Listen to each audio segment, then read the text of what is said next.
Après vous avoir présenté Yama-uba dans la précédente vidéo, je vais vous introduire à son équivalent masculin, Yama-jiji, le vieillard de la montagne, qui ressemble moins à un vieil homme qu'à une vraie créature surnaturelle. Appelé aussi Yamachichi, le père de la montagne, à ne pas confondre avec un autre yokai, aussi appelé Yamachichi, mais qui n'a rien à voir. Il y a plusieurs sources et légendes parlant de Yama-jiji. Une de ces descriptions nous viendrait d'un dénommé Katanori Harukijiro, un officier administratif ayant vécu il y a bien longtemps dans un village de montagne à Tosa. Dans son journal, daté de l'an 1 de l'ère Horeki, donc en 1751, il dit ainsi que Yama-jiji est un ogre de la montagne qui n'a qu'un seul œil et une seule jambe. Il est vêtu d'une pèlerine de paille et a l'allure d'un vieillard d'au moins 70 ans, qui serait donc cyclope et unijambiste. Très peu de gens l'auraient vu. En cas de forte neige, si on aperçoit des traces rondes au sol comme si on y avait enfoncé un pilon, on dit que ce sont les traces de pas sautillants de ce yokai. Il serait très discret malgré son apparence étonnante. Une vieille femme l'ayant croisé au détour d'une rue eut à peine le temps de cligner des yeux de surprise qu'il avait déjà disparu. Comme dit plus tôt, Yama-jiji se montre surtout dans les montagnes de Tosa, dans l'actuel département de Kochi. Parfois on dit qu'il ressemble plutôt à un homme, et parfois il est couvert de poils courts et gris, et son grand œil unique brille. Ses dents seraient si fortes qu'elles pourraient broyer le crâne d'un singe comme s'il s'agissait d'un radis. Même les prédateurs les plus féroces de la montagne ont peur de cet être. Autrefois, par superstition, les chasseurs qui vivaient dans ce coin-là disposaient des os d'animaux autour de chez eux, ce qui serait le seul moyen de tenir Yama-jiji à l'écart des habitations. On raconte aussi qu'un bûcheron qui avait l'habitude d'aller au fond de la montagne apercevait parfois une maison vide, isolée de tout à plusieurs jours de marche des villages alentours. Elle serait la maison du fameux yokai. Yama-jiji est mentionné dans une publication du département du folklore de Tosa,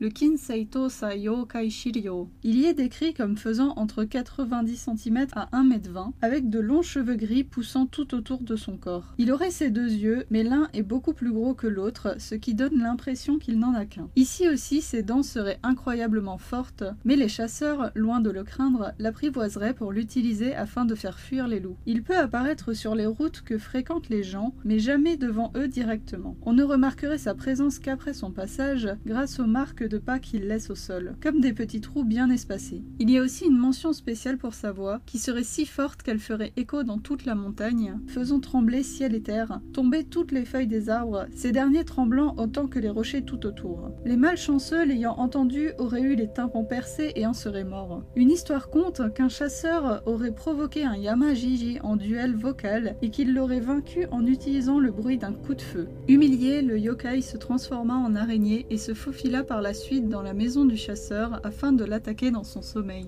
Il serait donc un bien mauvais perdant. Les voyageurs ayant croisé un Yama-jiji après cette histoire pouvaient le menacer de tirer une balle avec une arme à feu, et cela le faisait immédiatement fuir. Dans le Hashukiji Zatsuma de Tokushima, une légende dit que ce yokai serait aussi capable de lire dans l'esprit des gens. Pour continuer avec les histoires autour de Yama-jiji, on dit qu'il est bien plus calme et tranquille que Yama-uba, qui elle dévore les gens et il peut être trompé ou battu par les humains. Mais restons prudents car on lui accorderait aussi des kidnappings d'enfants et d'animaux domestiqués. Dans une légende mêlant les deux créatures, un homme nommé Nakao a un jour croisé la route d'une Yama-uba qui lui donna des graines de sorgho. En les plantant, l'heureux jeune homme fit fortune. À la fin de l'année, un Yama-jiji se présenta à lui, réclamant des mochi. Le brave Nakao lui en donna volontiers et la chance lui sourit de plus belle. Tous les ans, ce manège recommençait, le yokai demandant de plus en plus de mochi à chaque visite, allant jusqu'à en demander plus de 50 litres en une fois. Finissant par craindre pour ses finances qui ne suivraient plus très longtemps, Nakao fit l'erreur de donner de petits cailloux brûlés à la créature à la place des mochi demandés, ainsi que de l'huile chaude au lieu du thé. Surpris, le Yama-jiji prit la fuite et mourut sur le chemin. Les récoltes de Nakao et sa famille déclinèrent rapidement par la suite, la chance les ayant quittés. Enfin, dans le Tosa Obakezoshi, d'auteur inconnu, il y a encore un Yama-jiji différent. Illustré avec deux jambes, un seul œil et une taille gigantesque. Vous avez donc le choix dans l'apparence qui vous marque le plus, ainsi que dans les mythes que l'on vient d'évoquer, qui ont des tonnes de dérivés possibles. Dans la culture populaire, en plus des œuvres précédemment citées, Yama-jiji apparaît dans le fameux manga Gegege no Kitaro, qui a un bestiaire décidément très impressionnant par sa diversité. Si vous avez vu cette créature ailleurs, n'hésitez pas à en faire part dans les commentaires. En attendant, prenez soin de vous et au plaisir de vous retrouver dans un autre coin de la chaîne.